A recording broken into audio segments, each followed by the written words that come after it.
The most wicked documents in my possession are the stack of degrees with my name calligraphed, bestowed by various Molochs, university indoctrinators of orthodoxy.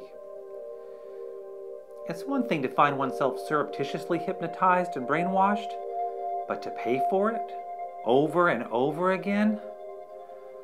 I'd show you my shameful diplomas, if only I could. Here's why I burned them.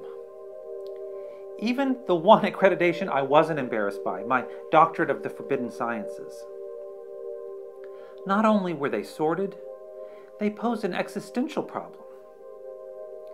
Since certificates can be damaged by an eraser, spilled ink, water, fire, scissors, termites, mice, and paper shredders, they are vulnerable to destruction. Since they can change into paper airplanes and be tossed off a skyscraper roof, or, in stacks of 1,000, be folded into paper cranes to foster a feeling of peace or for one wish to come true, they are false. Since they can be altered by someone who has come to regret wasted time and investment, they are corruptible. Since in their unframed state they involve movement and have no permanent location, they are unstable.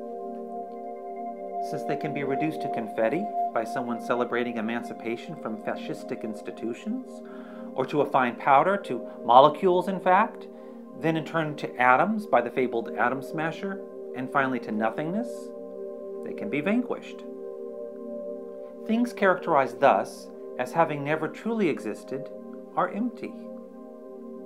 All diplomas presented by a dean or ordered by mail and held by a graduate, seen on a wall or folded into an origami squat toilet, are merely the mind being conscious of its own projections, without ever having even a drop of correction fluid's existence as something else.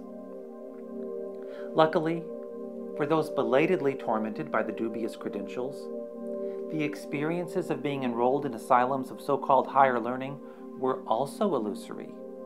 The pompous graduation ceremonies, the years divided into semesters, half a year and 15 weeks?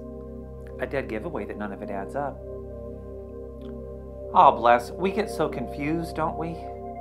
We think there's some other place to go to become learned and enlightened. We think wisdom implies some distinguished enrobed scholar smoking a pipe in earlier decades, living in some spacious faculty lounge. We think that a state of completed education truly exists, and we bind ourselves and blind ourselves.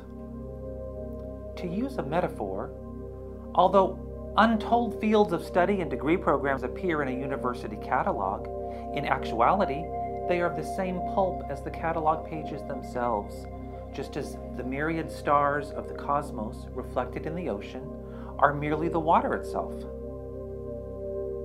Saying this, he faded away,